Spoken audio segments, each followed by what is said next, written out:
Chairman Doty, on behalf of the Foreign Policy Association, it gives me great pleasure to present the Foreign Policy Association's Statesman Award to you. And I might also add, it gives me particular pleasure as a fellow Yale Law School graduate to do this. Thank you.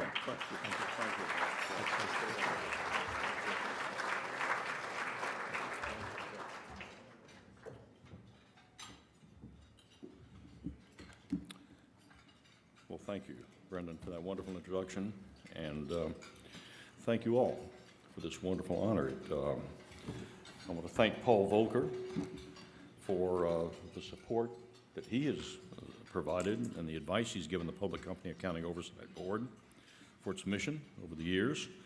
It is a great pleasure for me to be here and to warm this distinguished audience up for Paul Volcker and Henry Kaufman. And to be among a distinguished group like this tonight is, of course, a special honor and privilege. I want to thank the members of the Foreign Policy Association, Noah Latif, for their interest in the work that we're doing at the PCAOB to improve the reliability, credibility, and transparency of public company audits. For nearly a century, the Foreign Policy Association has guided the nation to a deeper level of discussion and intellectual as opposed to political debate about foreign policy matters that have a direct effect on the direction of our country. I very much appreciate that the FPA sees the importance of accounting and auditing to providing the groundwork for many of the most important great decisions, to use your own inspiring lexicon, that the American people and their elected representatives must make. President Franklin Delano Roosevelt once said in a letter to Major General Frank McCoy, who was then president of this FPA, that in a democracy, the government functions with the consent of the whole people. The latter, the consent of the whole people, the latter must be guided by the facts. President Roosevelt recognized the FPA's significant contribution made to the advancement of great decisions by, in a nonpartisan way, educating people about the facts. That's what you do.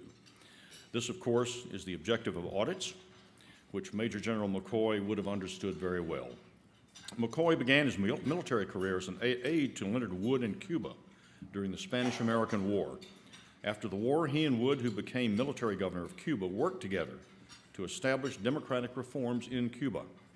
Their efforts were assisted by the work of Charles Waldo Haskins and Elijah Watts Sells, two prominent accountants who were hired by the United States government to examine the accounts of Cuba after the Spanish left. In 1902, Wood moved on to the Philippines, where he served as commander of the Philippines Division. McCoy followed him, and after the conflict was won, Haskins and Sells came in to assess the financial status of the state. These experiences in building democracy influenced the careers of all these men.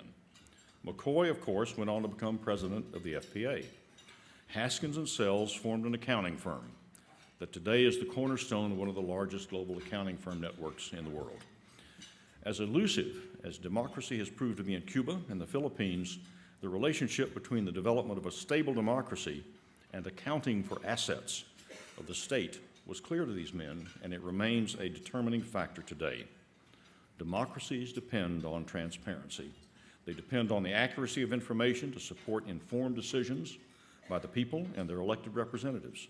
They depend on a system of accountability in which officials' decisions are disciplined by the full disclosure of both the facts that support an action and disconfirming evidence that does not. Auditors look for disconfirming evidence.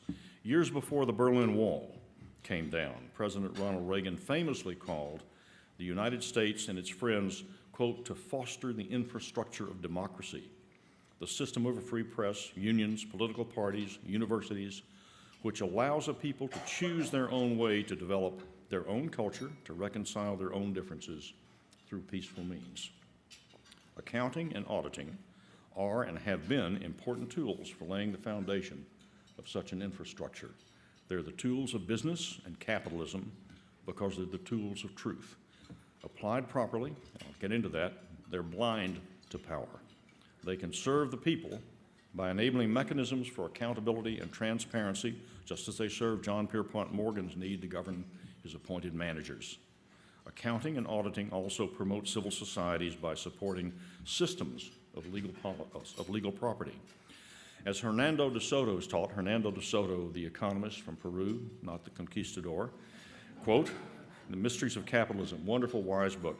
Respect in Western nations for property and transactions is hardly encoded in the citizen's DNA. It is rather the result of having enforceable formal property systems." De Soto's thesis is that the lack of legal property prevents citizens in developing and former communist nations from rising out of poverty. If one cannot establish the right to property, he says, and I would add if one cannot account for it in terms that are reliable and credible, then one cannot convert property to capital for use in contracts, obtaining credit, financing an enterprise. This is an exciting time for democracy advocates across vast swaths of the globe. But the speed with which changes occur belie long, hard struggles for freedom, fairness, and truth, which may still confront those societies. Exposed to the harsh elements of poverty, ignorance enforced by decades of repression, democratic hopes risk foundering. They will need, perhaps as quickly, to gain self-assurance they can build enduring democratic institutions, as De Soto wanted. In that effort, they will need access to reliable information about their resources, communal and personal. If they're going to develop a private sector for business and economic prosperity, they need to have transparency into their governments and the processes of their governments. For the most part, I've been talking about matters that are way beyond my competence and purview as chairman of the PCAOB, but not beyond the purview of the field of accounting and auditing or of America's large accounting firms, which operate and have propagated the tools of transparency and accountability in outposts all over the world. I want to say a bit about the practices that we are looking at in the PCAOB, but I have to remind you that the views I'm expressing are my own. They should not be attributed to the Public Company Accounting Oversight Board or any members of the staff. As mentioned, we began operation 9 years ago, the result of the Sarbanes-Oxley Act, amid the scandals of Enron and WorldCom. The act was passed by an overwhelming vote of Congress, 423 to 3 votes in the House, 99 to nothing in the Senate. We have the authority to register public accounting firms that prepare or substantially contribute to the preparation of audits for public companies and, since Dodd-Frank, brokers and dealers. We conduct inspections of the accounting firms. We conduct investigations and disciplinary proceedings. And we establish auditing and related professional practice standards for audits within our mandate. We're a nonprofit. But all of our responsibilities and regulatory powers are discharged under the oversight of the Securities and Exchange Commission. We have 2,400 accounting firms registered with the board, more than 900 non-U.S. firms, and we have 700 staff, including about 400 experienced auditors who do the inspections. We think the need for oversight in auditing has been borne out since the Sarbanes-Oxley Act came into being. Of 3,000 audits and more inspected by the major firms, we have found hundreds of audit deficiencies in both large firms and small. In many cases, the flaws were found at firms that are clearly comprised of highly competent, ethical professionals. As we identify the problems, we can motivate the firms to correct them, and that is very largely what Congress has charged us to do. But we also look at culture as it manifests itself in the critical element of skepticism. Skepticism is what makes the auditor's work relevant to investors and the financial system broadly. Because skepticism is a state of mind, objectivity a silent success. The absence of skepticism is rarely documented, and it can be difficult to detect. But too often the audit failures that we identify do not appear to be explainable by any lack of knowledge on the auditor's part about what steps are required. The value of the audit to investors and the public derives from the auditor's objectivity and his skepticism, not from service to management. Deference to management undermines skepticism, and it increases the cost of capital. We're self-consciously looking at skepticism as a psychological and behavioral issue. We've also embarked on an examination of changes to the standard form of auditor's opinion to respond to investors' call for more insight based on the auditor's work. In the financial crisis, a better early warning system, based on more relevant and reliable financial information about risks, about leverage, liquidity, it could have made a difference to corporate boards, investors, and the public.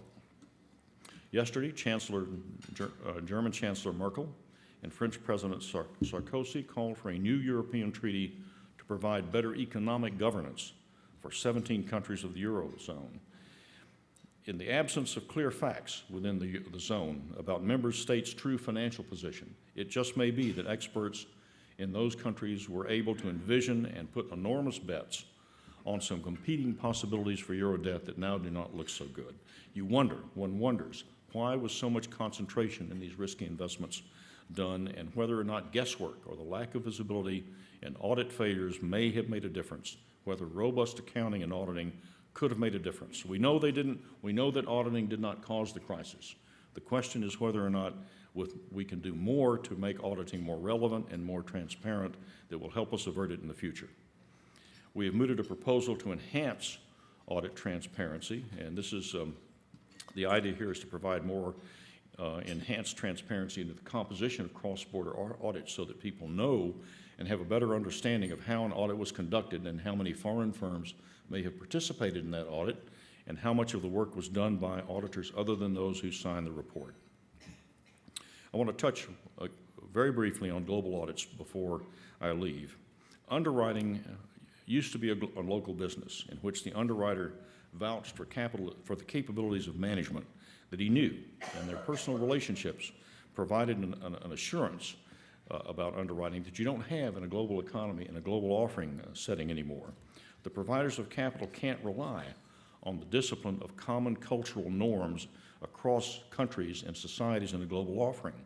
We depend on the global audit and the validity of the attest function for this global formation of capital. In theory, when a network firm signs the audit opinion, it's supposed to be seamless and of consistently high quality. And in practice, that's often not the case. So we have organized our inspection division to take account of the global nature of the audit. We are now inspecting in 37 countries. In 9 of those jurisdictions, we inspect jointly with the local regulator. Yesterday, we announced a new treaty, a new joint inspection protocol with the Netherlands. So we'll be in the EU through the Netherlands. Joint inspections, of course, require a lot of effort on both sides of the country, on both sides of the ocean. They've required our counterparts to stick out their necks, to press for with their lawmakers for our access in those jurisdictions. But we think that they yield considerable benefit to the validity of the global audit and considerable benefit to capital formation on both sides. We have not met with such success in China. We hope that Chinese authorities will embrace joint inspections soon. I agree with my former law partner, former Secretary of State James A. Baker III, that China is not an enemy, and it is not going to be an enemy. And we believe that we're going to be conducting valid and helpful joint inspections in China. Well, I want to conclude by going back again to President Reagan and the Westminster speech. He said, "If history teaches us anything, it teaches that self-delusion in the face of unpleasant fact is folly. Accounting and auditing provide the unpleasant facts. It should be no surprise that that is controversial.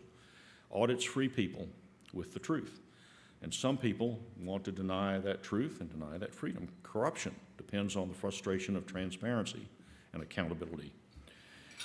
If skepticism in audit is discouraged, then we're in big trouble." I accept this award on behalf of 700 hardworking, highly intelligent people at the PCAOB. I really appreciate your patience and your willingness to hear me tonight. Thank you.